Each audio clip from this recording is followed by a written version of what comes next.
आज आपको बता रहे हैं 1492 ईस्वी में। पहले मोस्ट पॉइंट है, पैट परीक्षा के लिए महत्वपूर्ण पॉइंट है, उनको आप फोकस करिए।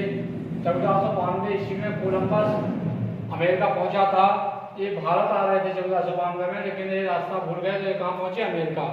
और अमेरिका में आपको हम बता दें कि भाई साहब जो कोलंबस आए थे स्पेन से आ रहे थे। कहाँ से आए थे? कोलंबस कहाँ से आया था?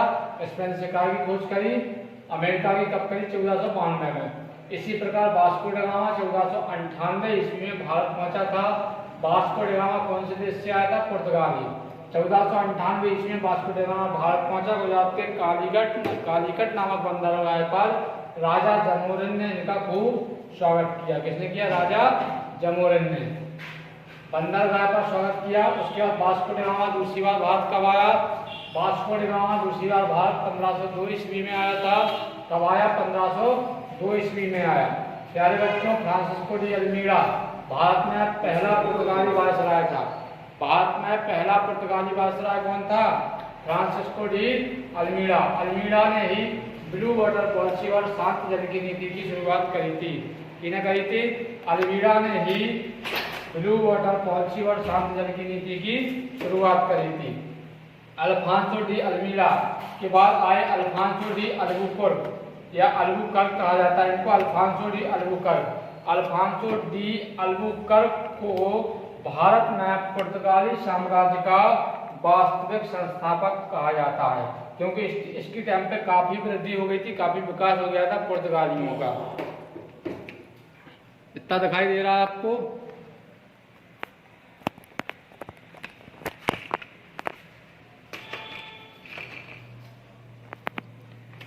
अल्फांसो डी अल्बुकर्क को भारत में पुर्तगाली साम्राज्य का वास्तविक संस्थापक माना जाता है। पुर्तगालियों के आगमन से टमाटर, आलू, प्रिंटिंग प्रेस आदि की शुरुआत भारत में हुई थी। भैया आलू टमाटर को लिया पुर्तगाली लिया है, ठीक है। फोटोकॉपी भी को पुर्तगाली से। तो इतनी चीजें आपने समझने आओ, थोड़ा सा इस पर भी फोकस कर देते हैं। डचों की पहली फैक्ट्री 1605 ईस्वी में फैक्ट्री मसूलीपट्टनम में स्थापित की गई थी। कब है? मसूलीपट्टनम में। देखिए ज्यादा मोस्ट पॉइंट ही देखना है। ब्रिटिश 31 दिसंबर 1600 ईस्वी को महारानी से इन्होंने अनुमति ले ली। महारानी ने देखा बहुत भारत से लाभ हो रहा है, तो उनका भी फिक्स हो गया था और यहाँ पर ये खूब अच्छे से व्यापार कर रहे थे। 1608 ईस्वी में कंपनी ने भारत के पश्चिमी तट पर सूरत में एक फैक्ट्री खोलने की अनुमति मांगी थी। कब? 1608 ईस्वी में। किससे? जहांगीर से। इसके बाद 1615 ईस्वी में सम्राट जेम्स प्रथम का एक दूत सर टॉमस रो, ये क्वेश्चन बनता है, जहांगीर के दरबार में आया। उन्हें हाँ भी कर रही थी। 1615 में जेम्स प्रथम जो था किसके दरबार में गया था?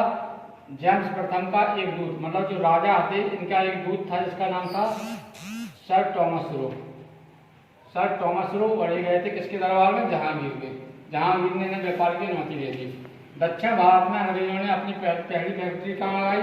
दक्षिण भारत में अंग्रेजों ने अपनी प्रथम व्यापारिक कोठी की स्थापना 1611 ईस्वी में मसूलीपट्टनम में करी। तरीका कर रहे मसूलीपट्टनम में 1611 ईस्वी में। इसके बाद पूर्वी भारत में अंग्रेजों द्वारा खोला गया प्रथम कारखाना 1633 ईस्वी में उड़ीसा के बालासोर में स्थापित किया गया था। पूर्वी भारत में अंग्रेजों द्वारा खोला गया प्रथम कारखाना 1633 ईस्वी में उड़ीसा के बालासोर में स्थापित किया गया था। अब आपके लिए 6 क्वेश्चन, इसको आप कमेंट बॉक्स में बताएंगे। महात्मा बुद्ध के पिताजी का नाम क्या था? महात्मा बुद्ध के पिता किस वंश से थे? महात्मा बुद्ध की माता का नाम क्या था? महावीर स्वामी को ज्ञान की प्राप्ति किस नदी के किनारे हुई? फिर गौतम बुद्ध को ज्ञान की प्राप्ति किस नदी के किनारे हुई? जैन धर्म में महावीर स्वामी कौन से नंबर के तीर्थकर थे और उनका प्रतीक क्या था? ऐसे 5-6 क्वेश्चनों का आप आंसर देंगे। जल्दी ही आपको एक और वीडियो क्वेश्चन प्रैक्टिस सेट के रूप में बैठ कर उपलब्ध हो जाएगा, ठीक है। ओके, आज क्लास। जय हिंद, जय भारत।